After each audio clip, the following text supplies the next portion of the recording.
hopefully the last planning meeting on the zoning for the new Stewart's Creek High School. This is our fourth meeting, and I believe it's right, fourth meeting. I think 30, I don't know. Anyhow, we've had so many, so hopefully tonight, with what Mr. Alderman's staff had proposed, we'll be able to leave with something to go to the public meeting next week with. So, Mr. Alderman, I'll let you make any changes or explain any changes or whatever you may have done. Okay. We have a couple of pending motions tonight. If you want to act on that, that's on your agenda sheet. Also, Mr. Morgan prepared for you a rather large map. This one unfolds, which you can look at a little bit easier to see some, so you have that one. Also, we have one of the a little smaller sheet that you can work from. Now, the information on the smaller one, the map is the same as we have on the screen, with the exception of that we have how many students came from. Like if you're looking for, going in the lower right-hand corner, 292 from Riverdale moving to Blackman in that area. And then you've got another footnote up there, 843 from Blackman to Stewart's Creek, 592 from Laverne to Stewart's Creek, and then 154 from Smyrna to Stewart's Creek. So you've got some number notes in there with that.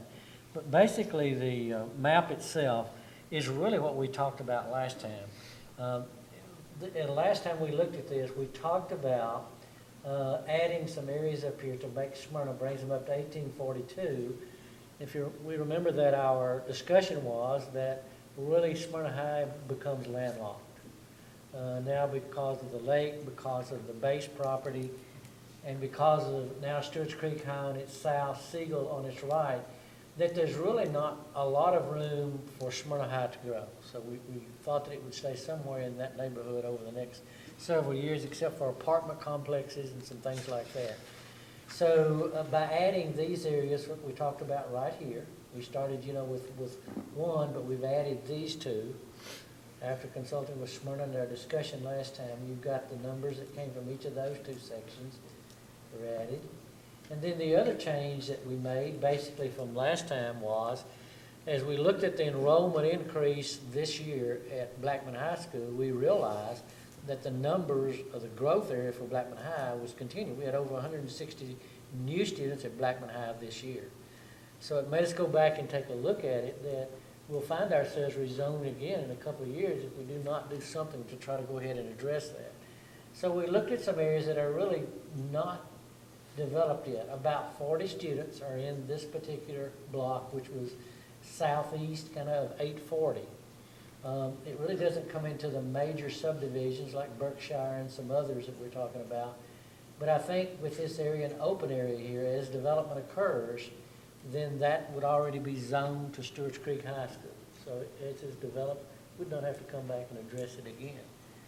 But pretty much everything else is really very close to what we had from the very first map, except with this change and this area up here added to Smyrna High. The others remain basically the same, I think. Mr. Morgan has some free and reduced numbers that changed a little bit. As we looked up here, Smyrna, actually by adding some of this other, was about 53, and I think dropped to 51%. It changed that about 2%. We did not do anything, so Laverne High remained the same. Actually, the Stewart's Creek High remained at 35%, remained basically the same. I don't think there was any change specifically in that one. So your changes then, basically in the free and reduced numbers really was related to Smyrna High, and that was just 2%. Transportation has looked at the maps again about where our routes would be, that sort of thing. Mr. Snell's looked at it, about transporting our students and all. And that's not really a problem for us here along this loop of 840. And we studied that and looked at that.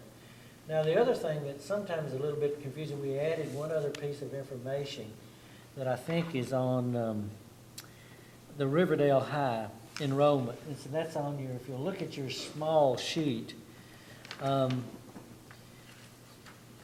you have 1801, which is shown here. The other thing that's kind of an unknown to us is the dual area between Eagleville High School and Riverdale High School, where those students have an option. And historically, we're seeing about 50% of the students will choose Eagleville and about 50% select to go to Riverdale High. So in that area, if we have 50%, you're looking at about 154 or something based on the next year's enrollment, if they follow the same pattern in their dual zoning.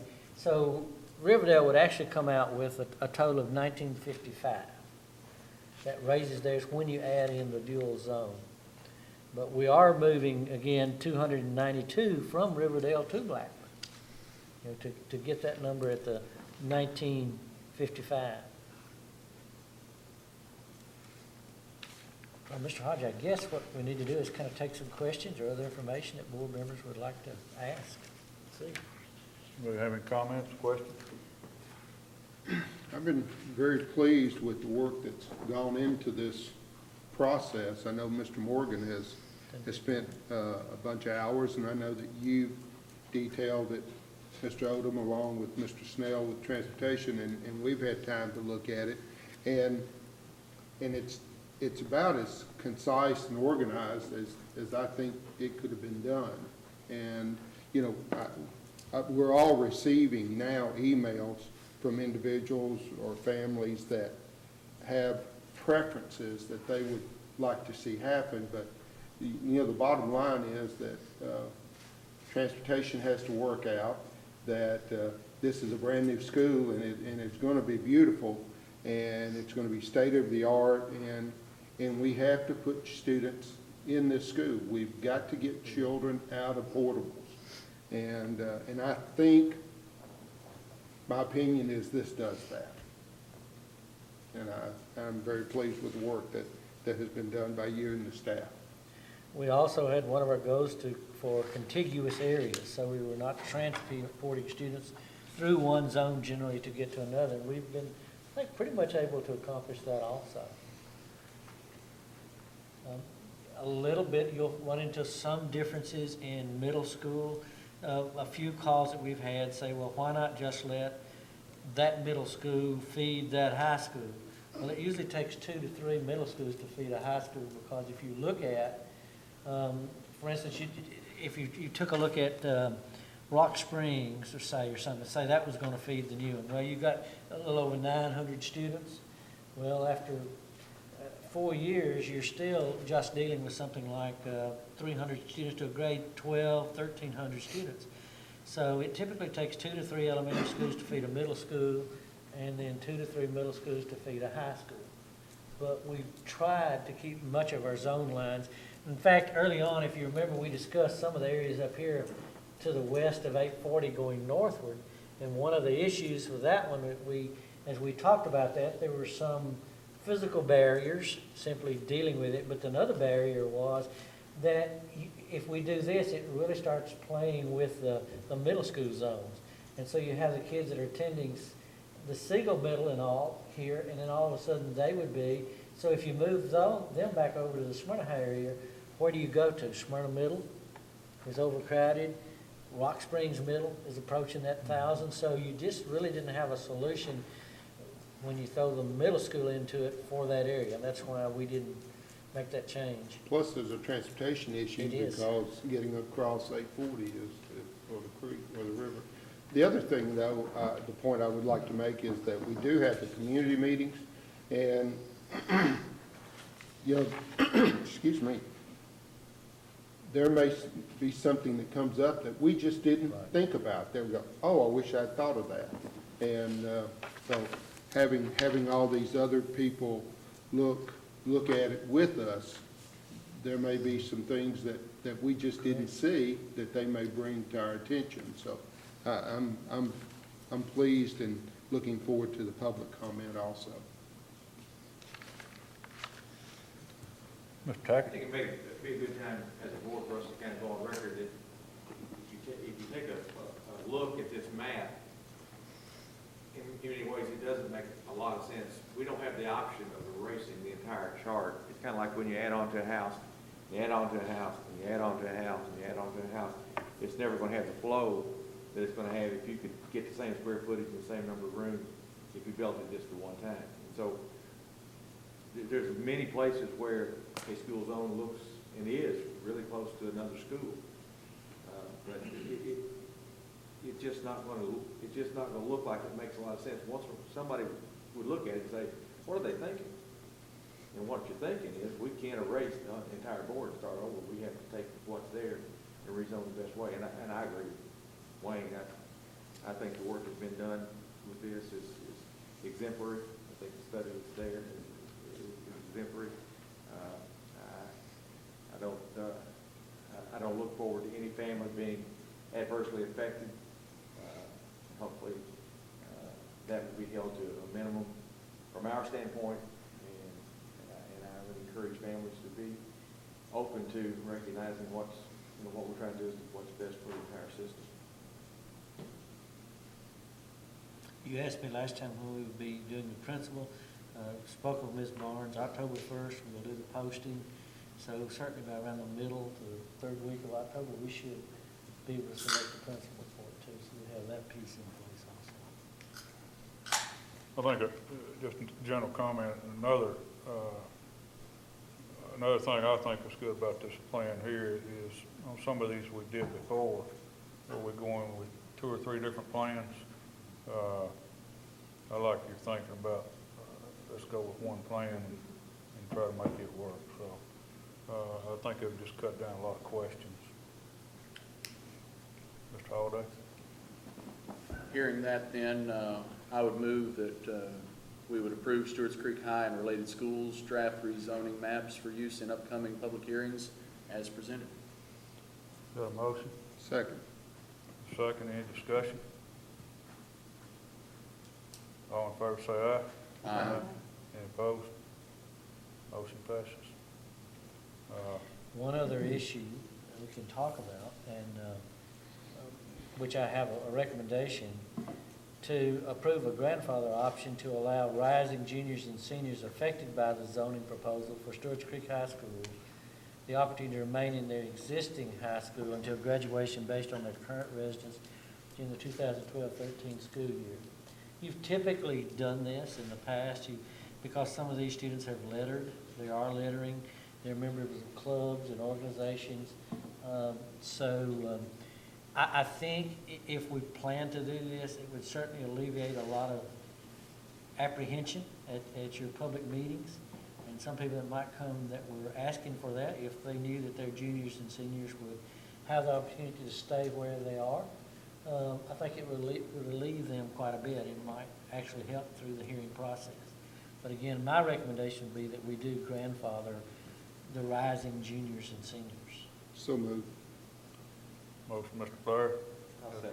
Second, I Mr. have a Tackett. Question? We're talking about juniors with the credits to be juniors, not third-year students. Right, right. Okay. We have a definition of juniors and seniors, yes. Good, yeah, good clarification. Any other questions? All in favor say aye. Aye. Any opposed? Motion passes. Anybody got anything else? Well, just to say that I'm confident that that the parents and the families that are affected by this will certainly be involved, and they'll be looking over our shoulders that what we've approved tonight, and seeing, you know, what their particular situation evolves to, and that they'll be there, and they'll